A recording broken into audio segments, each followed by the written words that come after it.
Okay, let's press on and look at a publishing contract in terms of these headings. Now, publishing becomes quite complex. The reason is because the nature of the contracts and the way the contracts have been done has changed a little bit over the years. In some cases, when I talk publishing, people think about the issuing of a record. That's not what I'm talking about. I'm actually talking about the publishing of a song. So the publishers, as a publishing company, undertake certain things on behalf of songwriters to, and here's that word again, to exploit their work. Now, exploit sounds like a terrible word, but in the commercial world, it is not a terrible word. It is just a word meaning to make use of commercially, to make sure that there is some commercial value in the song.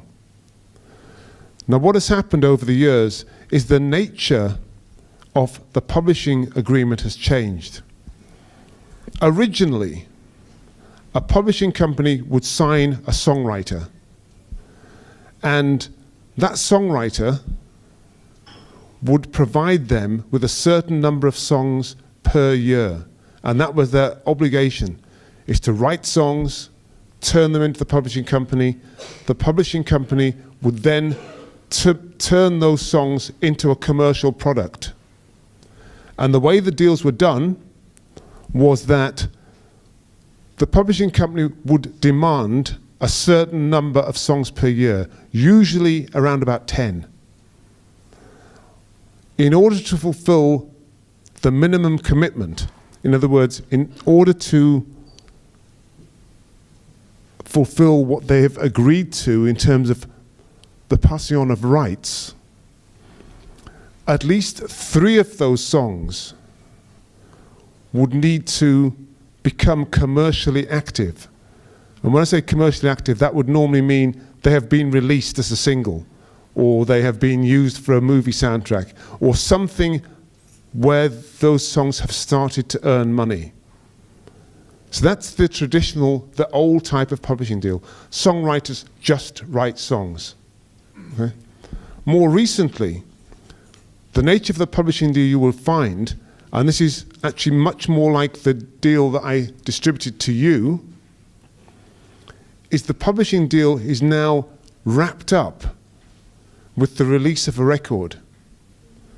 Because the publishers realize that as soon as an artist actually has an agreement for the commercial release of their product, that exploitation of their product becomes much easier. Because the artist is writing their own songs, they can put their own songs on their own album. So now you will find that what happens is the publishing agreement starts to reflect the release of albums. So the songwriter will be fulfilling their minimum commitment when the album comes out, containing at least a certain percentage of their own material. Yeah. Normally between 60 and 80%. So one of the big things about the difference between a publishing agreement and a recording agreement is that the publishing agreement is always in the artist's favor in terms of the amount of money they get. Whereas a record agreement, a typical recording agreement, will be 80-20 in favor of the record company. The record company will get the 80%, the artist will get the 20%, less deductions. When it comes to a publishing agreement, it will be a minimum. This is the worst agreement that you should really be looking at. It will be a minimum of the songwriters getting 60% and the publishing company getting 40%. More typically, a publishing agreement will be 75-25 in favor of the songwriter.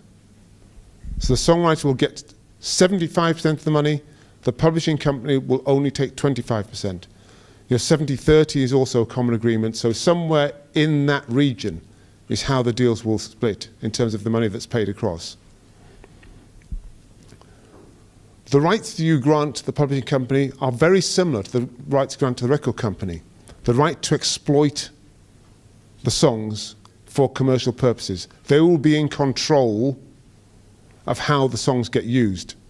Normally with approval from the writer. So normally the publishing company will allow the writer to approve something that's coming up to make sure that the song isn't used in a demeaning or derogatory way. So the artist might say, you know what, although this looks like a good exploitation of the work, I don't like it because it demeans my song. Okay?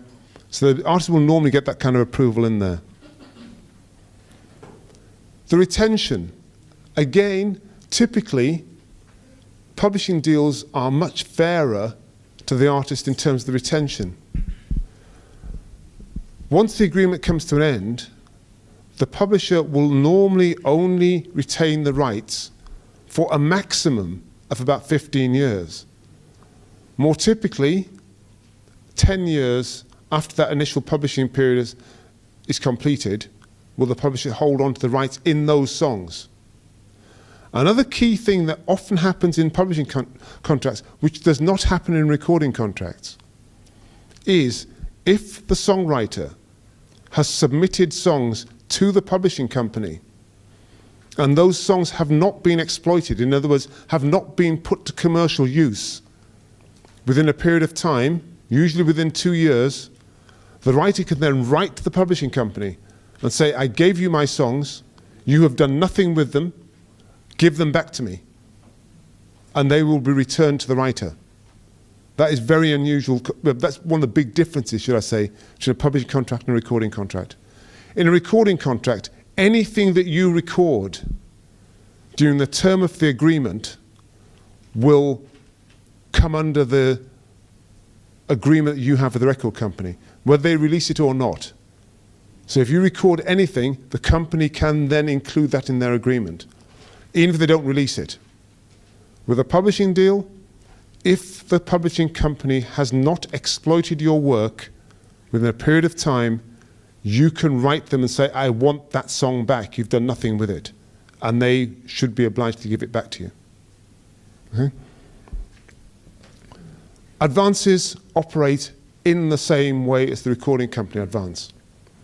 The only significant difference in the way the advances operate is that if you have the kind of publishing deal I just mentioned, where your advances are linked to your album releases, then the publishing company will normally insist that a certain percentage of your album contains your songs. So let's make it simple. You have a 10-track album. The publishing company will insist that 80% of the album is written by you. So 8 out of 10 songs are written by you.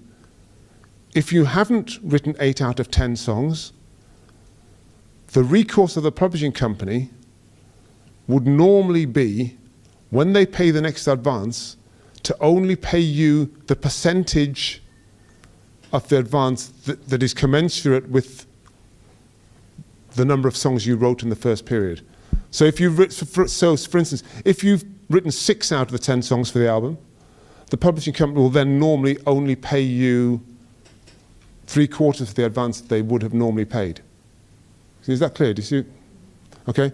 So they can reduce the amount of advance they pay you in accordance with how much of the previous minimum commitment you've fulfilled. Sometimes they can extend the term of the contract until you fulfill that minimum commitment. But if you think about it, when it comes to releasing albums, it is unlikely that you are then going to be able to go and release another album with enough songs in that period to fulfill the minimum commitment.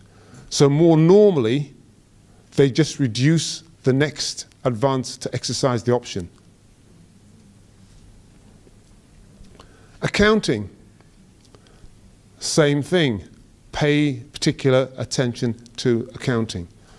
Now, here, accounting and royalties, especially in publishing, tend to be very closely linked.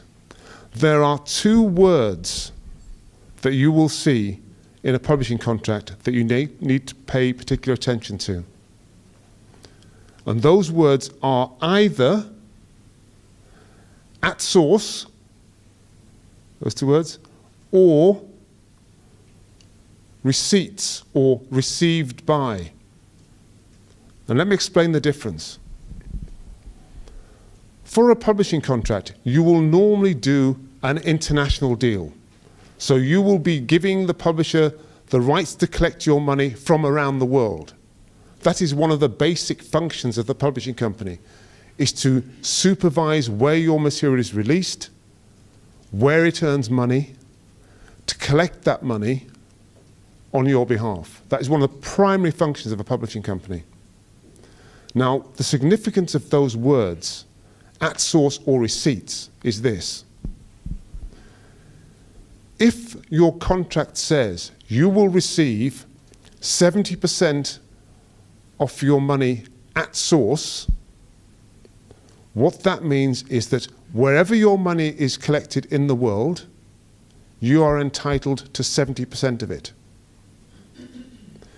If your contract says you will receive 70% of the receipts from your earnings, what that means is that wherever your money is earned, the local company that is collecting your money on your behalf is entitled to deduct its costs, possibly 20%, and then send the rest of the money back to your publishing company, and you will only be paid on what your local publishing company receives. So you will not be getting 70%, you will be getting 70% minus the 20% costs that the original publisher charged. Now, the reason that this is really important in publishing deals is historically, in the olden days, this happens less, but it is still possible. What publishers used to do was set up a chain of sub-publishing companies in different countries. And they would pass the money from one company controlled by them, and deduct a percentage, to another company in another country. So let's be clear. They might have a publishing company, say in France.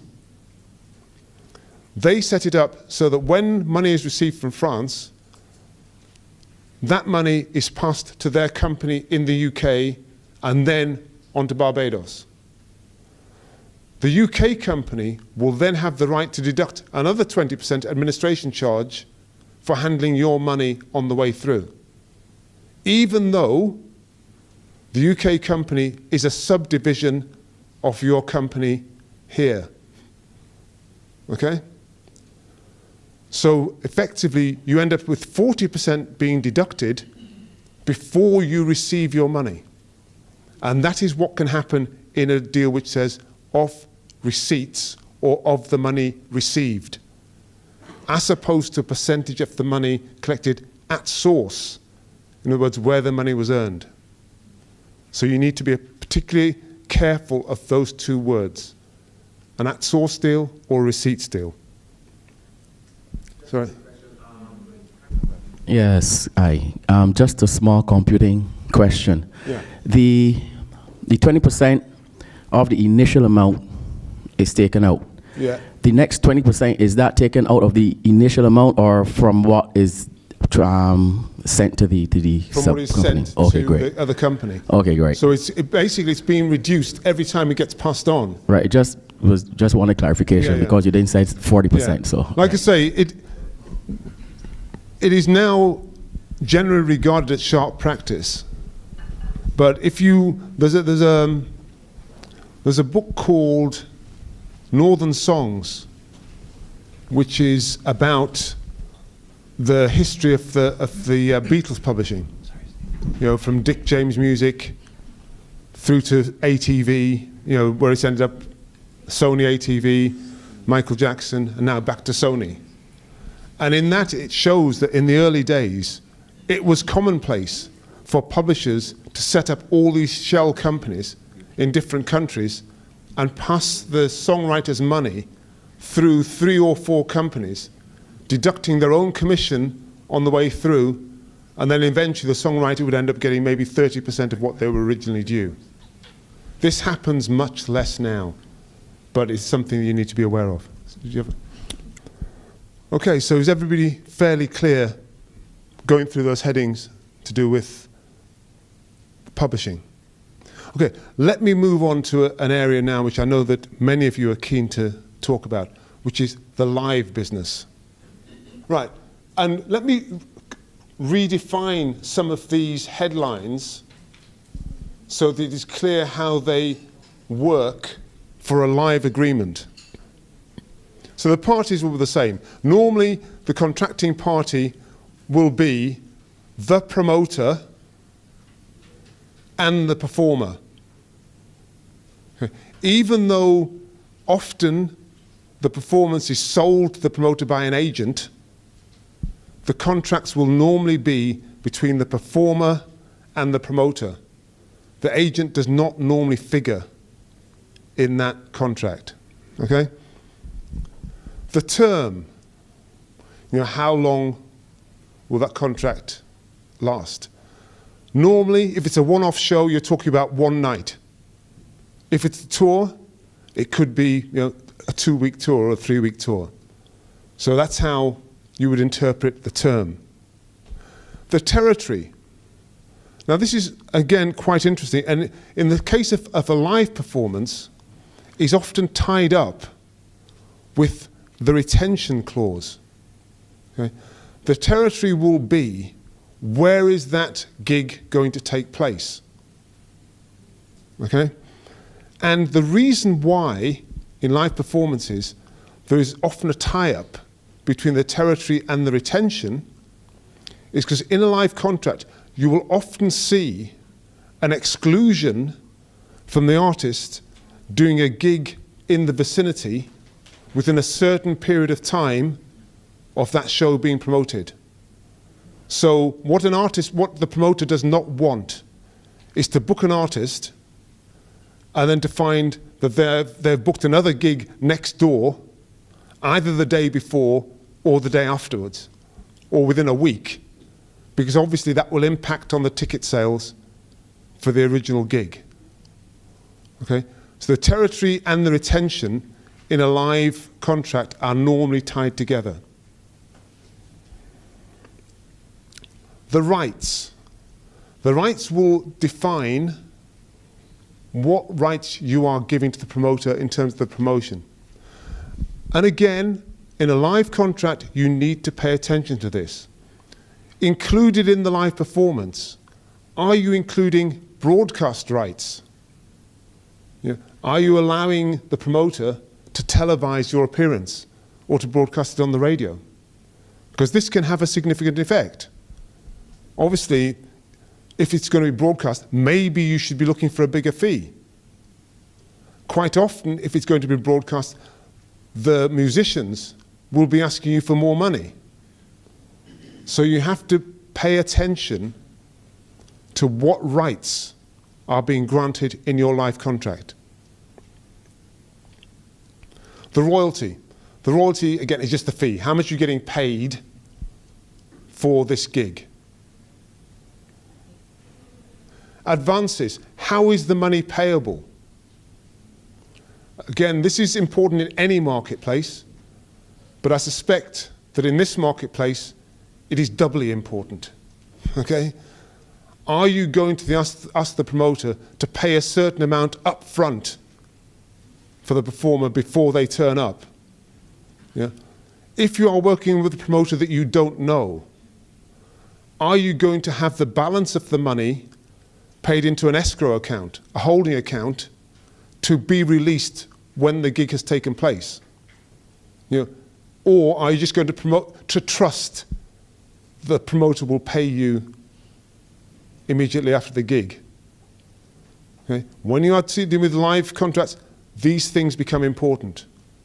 Okay? So look at the advances. How much is the promoter going to pay in advance? Are they going to pay all the money in advance, with half being paid directly to the performer and the other half being released when the performance has taken place?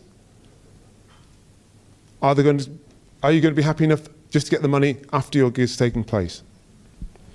Accounting. Again, a clause not to be ignored. Quite often, the deal between the promoter and the artist will include some deductible expenses on behalf of the promoter. There are certain things that the promoter can actually deduct before they pay the money on to the artist. And it may be security, it may be ticketing, it may be certain costs that the promoter has at the venue. They are entitled to deduct before they pay the money on to the artist. Look very carefully at the contract and see what those deductions are. And, very important, when is the final payment going to be falling due? Is it immediately after the performance has taken place? On tours, of course, it becomes more fluid. It could be, within 10 days of the end of the tour. It could be immediately after the show's taken place. It could be the money is there before the band goes on the stage. But you need to look at exactly when that money is going to fall due. Question there? As a promoter, can I draft up my own contract for the artist for the event, or would it be best for the artist to provide me with their contract? If you, as a promoter, are engaging the artist, then you will normally issue them with a contract as to what you expect. Because you will need to tell them what time to appear, how long you expect them to play for, how you're going to pay the money up front. You will normally tell the artist that is how it's going to run. Okay, for the artist, say the artist have like 4 albums, yeah, and only like 2 of the songs on the first album are hits in the territory, yeah, and then they got the other songs off the other album. Can I tell the artist which songs I want him to perform at the event? No, you can't. You can suggest to the artist.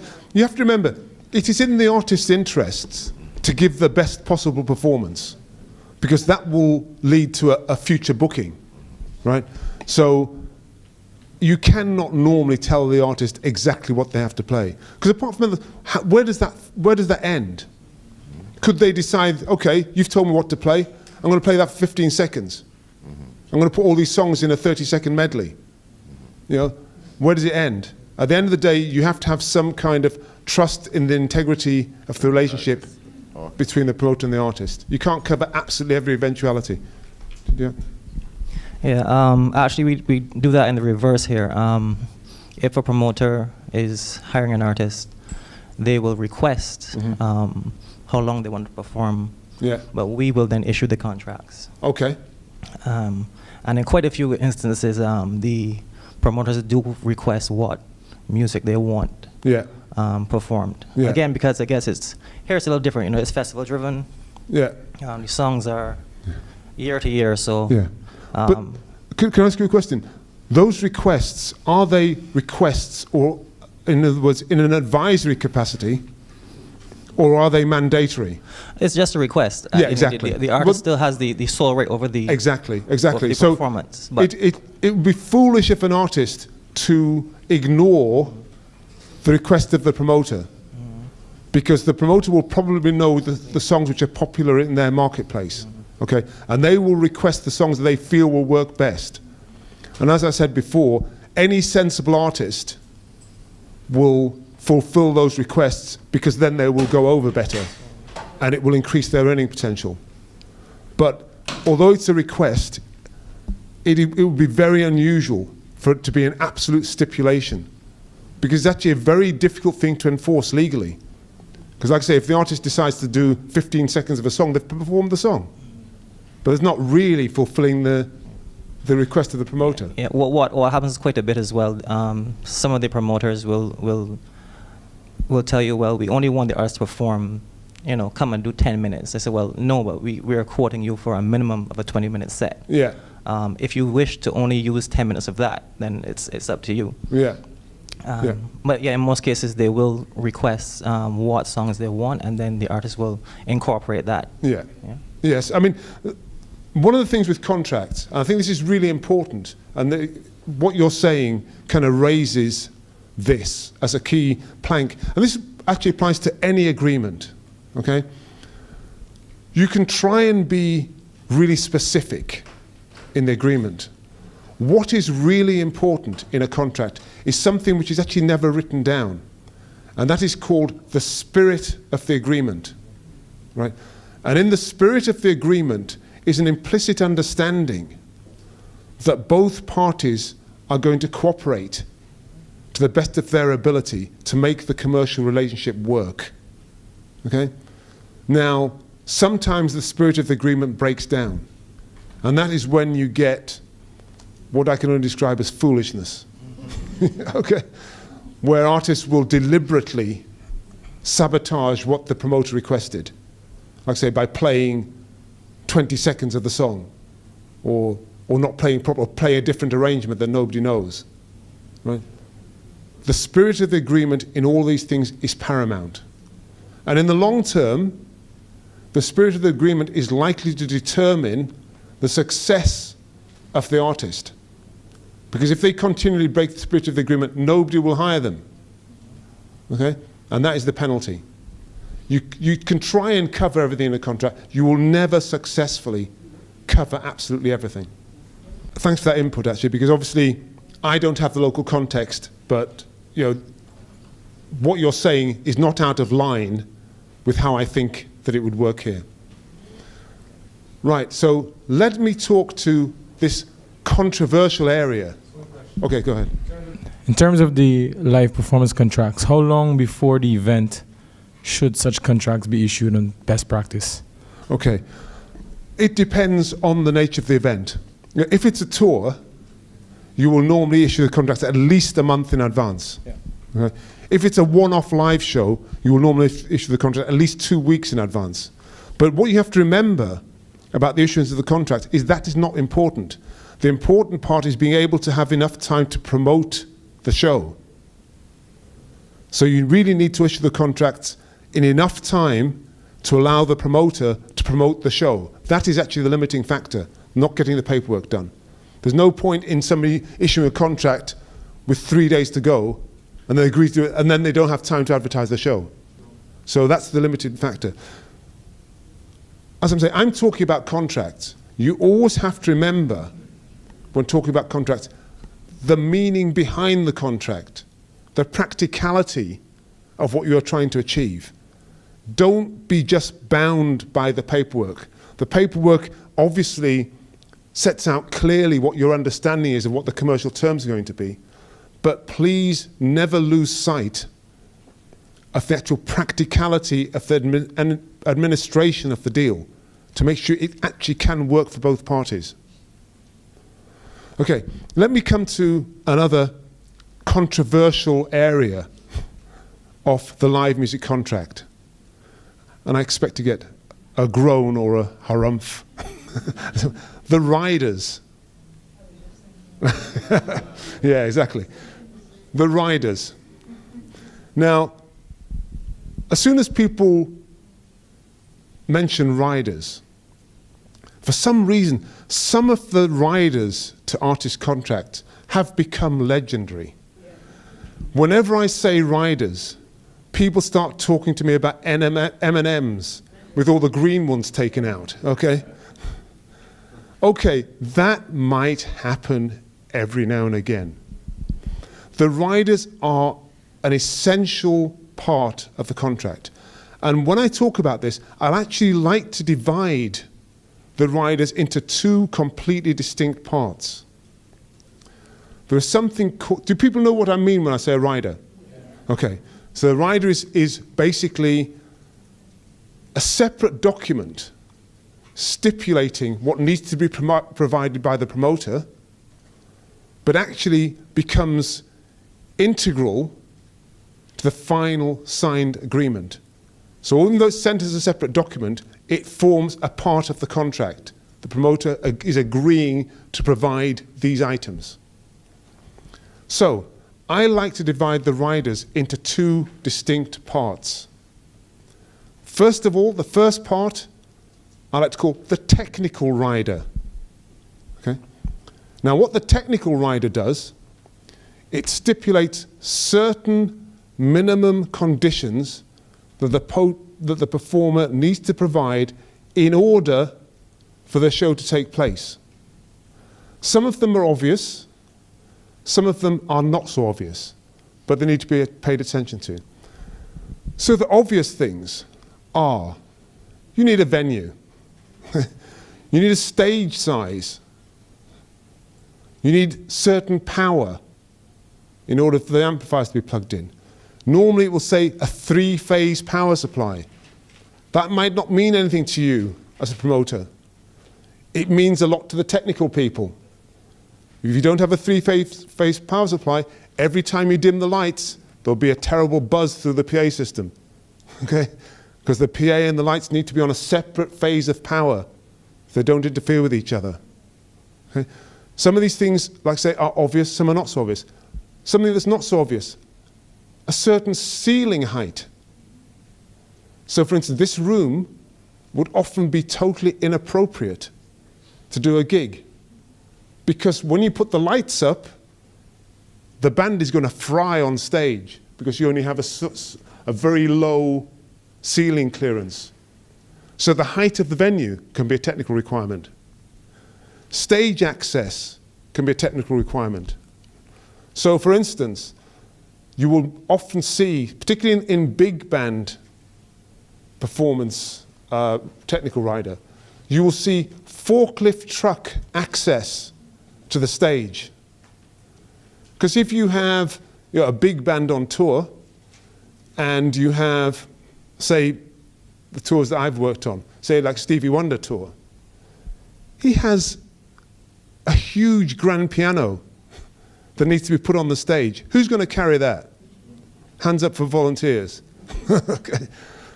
Forklift truck, because sometimes the gig can be up 10 flights of stairs. So, forklift truck access becomes important, because obviously nobody's going to carry that grand piano up 10 flights of stairs. So these are the technical things the promoter needs to provide in order for the gig to take place. Please do not allow exactly what is written on the paperwork to cloud the fact that contracts are about relationships. Okay?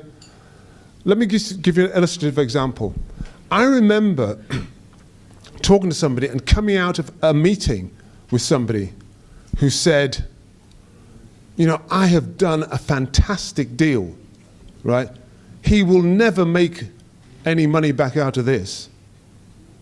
That is not a fantastic deal, okay? In a contractual relationship, a fantastic deal is a deal where both parties emerge happy, okay? Not where one party emerges, feel they've done over the other party. Contracts should not really operate that way. In the long term, it is short-sighted and it's ineffective. Okay?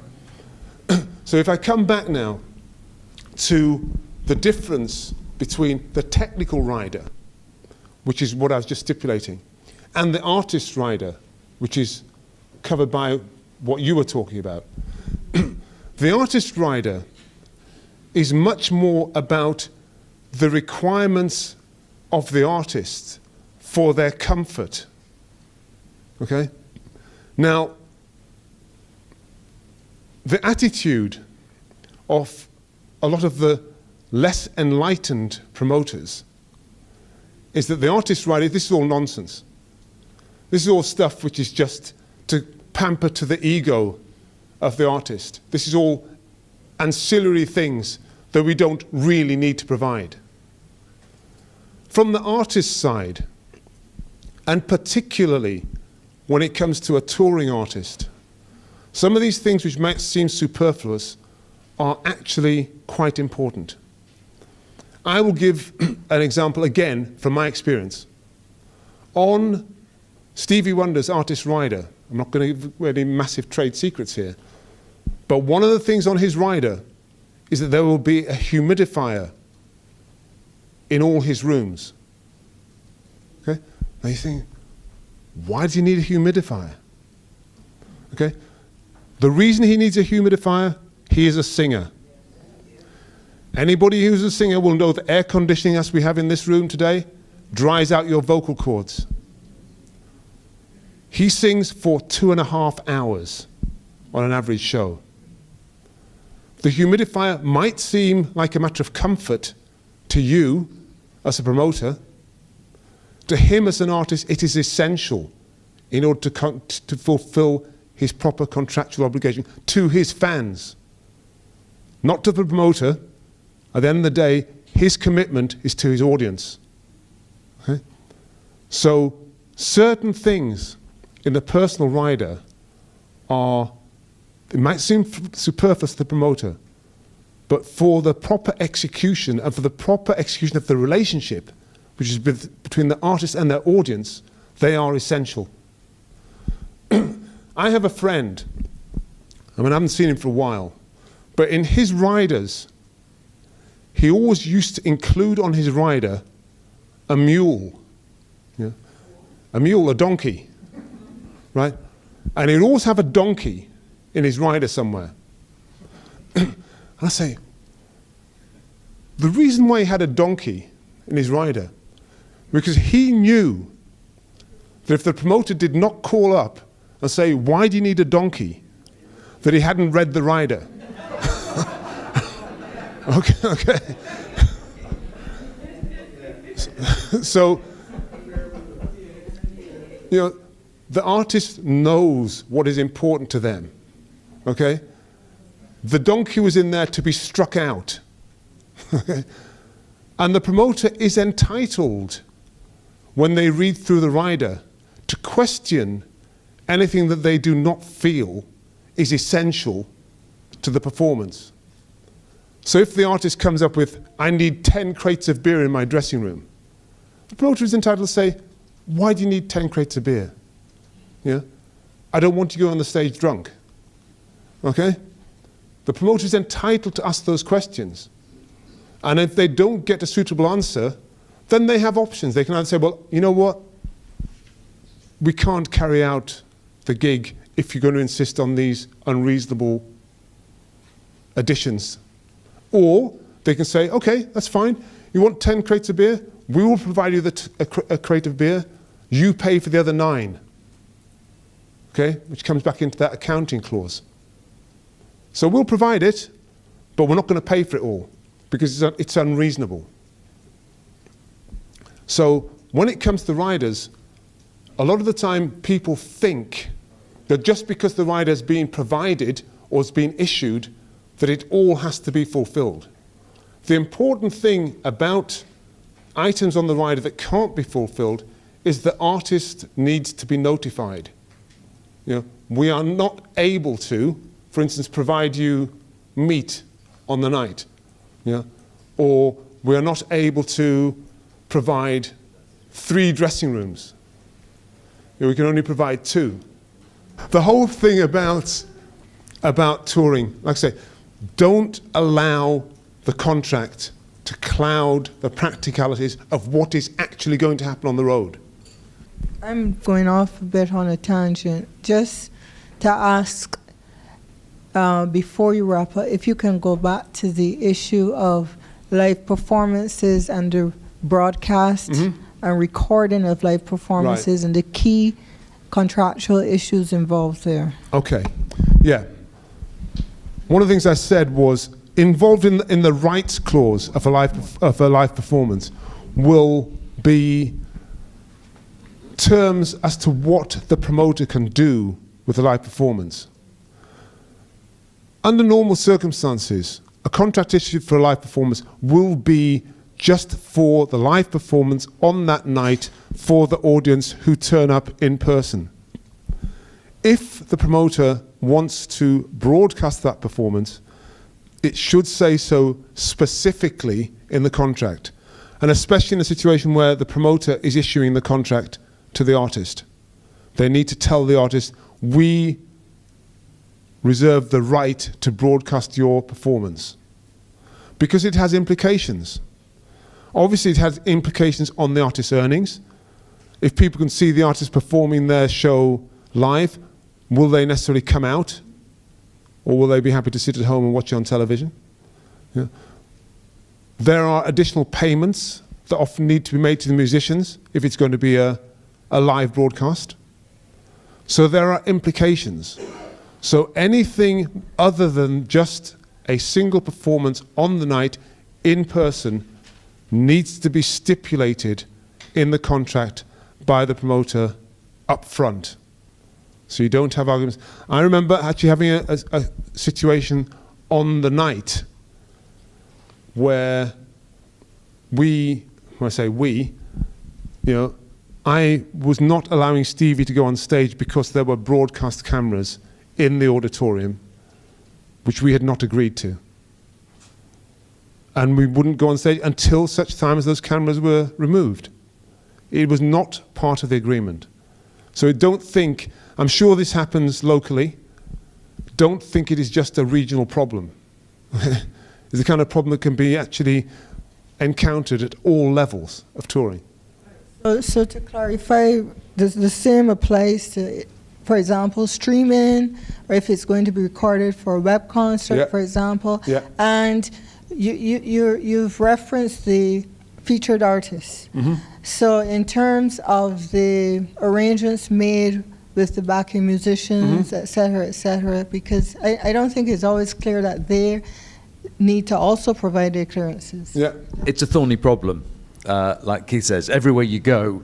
And it's quite difficult when musicians are on tour outside their own territory. And because we have to have this balance, I think I was saying yesterday, you want promotion, you want to be on the TV, in the news, or arts magazine, or whatever the program might be, because the tour's there, but you don't want anybody to exploit that commercially, so they're going to make money out of it. So we deal with it in many different ways. We have an agreement with the broadcasters, what we call news access, and they can come in, they can record, they can have their cameras there. We tell them to do it at a rehearsal, not when the audience is in. Record for about 20 minutes and use 3 minutes, no more. And they undertake that it'll only be used for news purposes, not for entertainment purposes, as it were. We've also got guidance, and again it's in the book, for what bands should do when they turn up, if they're entertaining at, say, a wedding, or a family event, a corporate event, something like that.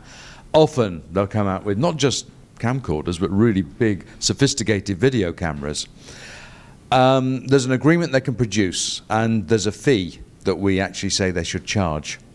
Also, the person if the band agrees to that, because that's the basis of copyright, is consent. So the band agrees, then the person making the video has to undertake that it will not be subject to commercial exploitation, and if it is, the musicians will be paid the appropriate fee. And we have on occasion had to chase that up. You've got so many problems these days with these things being put on YouTube and then used by somebody else, third parties, fourth parties, fifth parties, but you have to try to cover yourself in all these situations. And by and large, people are okay. So what our advice say to a band that's been booked for a wedding is when you get the booking, ask if there's going to be a video. Usually is. And then say, oh, by the way, our performance fee is X amount plus either a percentage or an additional amount for the video, and you can't use this, you can't give this to broadcasters, you can't publish it yourself, and you have to credit the band. So it's a minefield. It's abused all the while. One of the things which comes into play if you talk live performance is, especially for major artists, is the right of approval of what gets broadcast. So quite often, a live performance for a major artist, they will record it one day and broadcast it in the future. The artist will normally request approval of the recording. One of the reasons is because it might be that the quality of the recording is so poor, either audio or visual, that it will damage their reputation if it gets broadcast. So the artist will often require approval of the end product before it gets transmitted. Again, this is something which you have to bear in mind, because one of the things that you have to remember, when an audience sees a performance, they account that performance to the artist, not to the technical equipment or the technical ability of the people that recorded the performance. If it sounds bad to the audience because the artist was bad, not because people used bad microphones or the sound mixer didn't know what he was doing. You know? So this is something the artist will normally reserve if there is a clause about live transmission or about or recording of a live event. They will normally reserve the rights to make sure that they approve the transmission before it goes out. Yeah, just wanted to add to what you're saying. I know here for the Soca Royale, the band, we are usually credited with a copyright, pay-per-view copyright, because that particular show is carried via pay-per-view. I'm not sure how it is done with the artists, so a question to the other managers here, in terms of the solo artists for those kind of shows, are you given that visual royalty for those shows being broadcast? In the case of pay-per-view here, for the official crop over events, we do pay, we collect and pay royalties specifically for the syncing, broadcast for the songwriters and publishers, and we also hold the recording right in the absence of an exclusive agreement, blah, blah, blah, for our performers. So we do only specifically for the crop over official events, pay-per-view events, and we collect royalties and pay the artists. It's done through us for the performers. And is that a standard royalty or is it negotiated? Yeah, it's a standard negotiated royalty, and we then pay based on the playlist and proportion according to ownership, etc. Okay, well, technically their copyright has been breached if they don't give approval for their performance to be broadcast.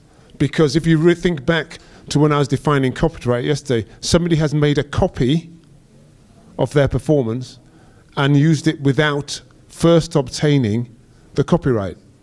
So it depends how strongly the copyright legislation is enforced here, which I believe is not all that strong. You know, but again, I guess the options available to you are to make sure that that particular broadcaster is blacklisted if this one individual has come and promised everybody they will get right of approval and then does not provide it. The information will spread much more quickly if you have effective associations can advise each other that this is what happened. And then it makes it harder for that person to work. You know, and that will obviously be a major influence on them in terms of their future behavior. You know, it cannot, you know, and I've said this several times, but I'm going to say it one more time. Don't expect the contract to solve everything, right? Even though it is written down, it is the practical exercise of the way the contract works which is important. That is the important factor. You know, I'm not standing here in front of you saying, if you do all this and you get all this written down, everything will be fine.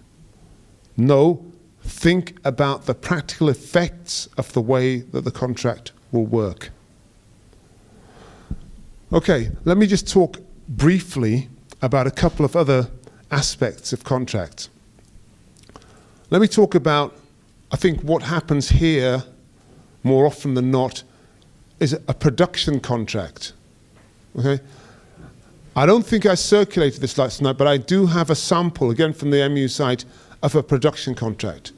Now, the difference between a standard recording contract and a production contract is normally that there is a company in the middle.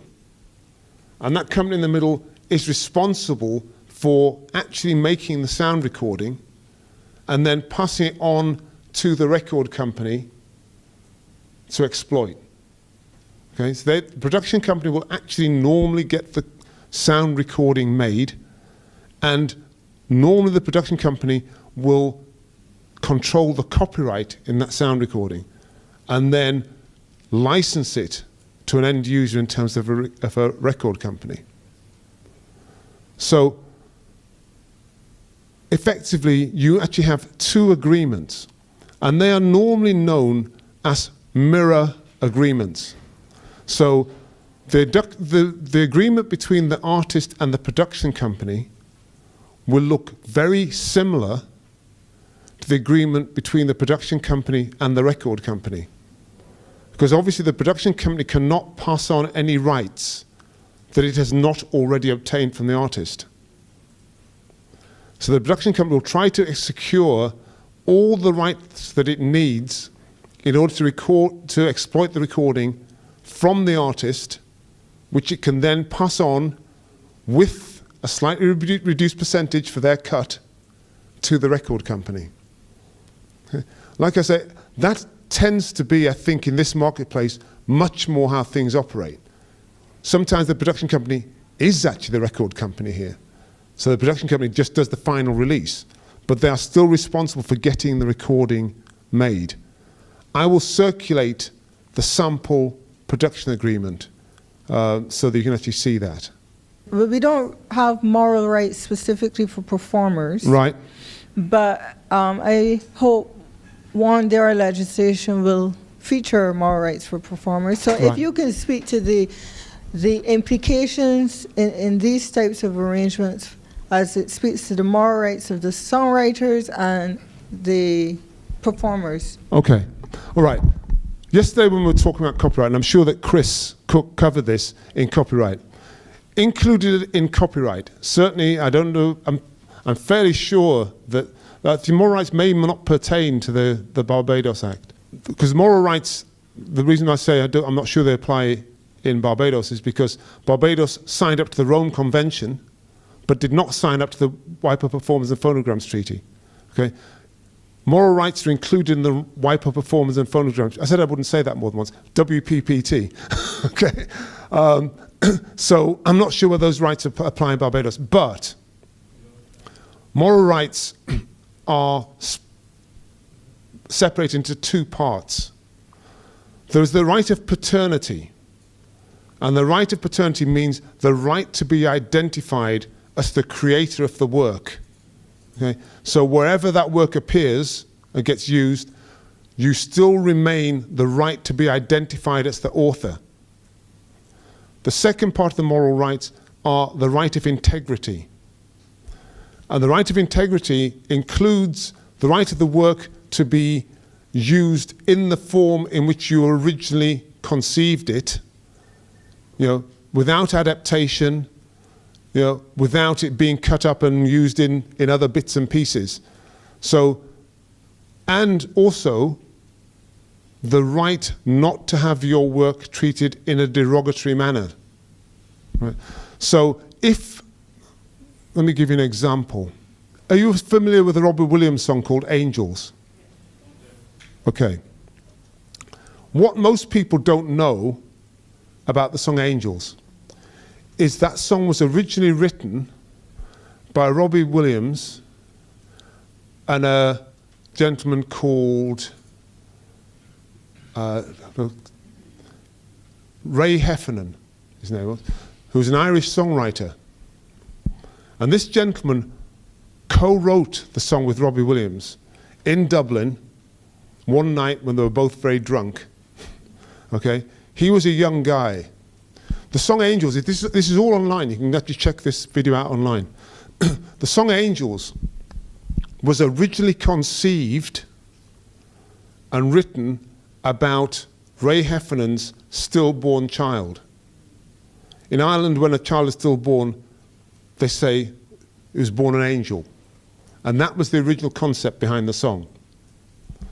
What happened was they completed the song. Guy Chambers, who's a very well-known songwriter arranger, then got the demo of that song.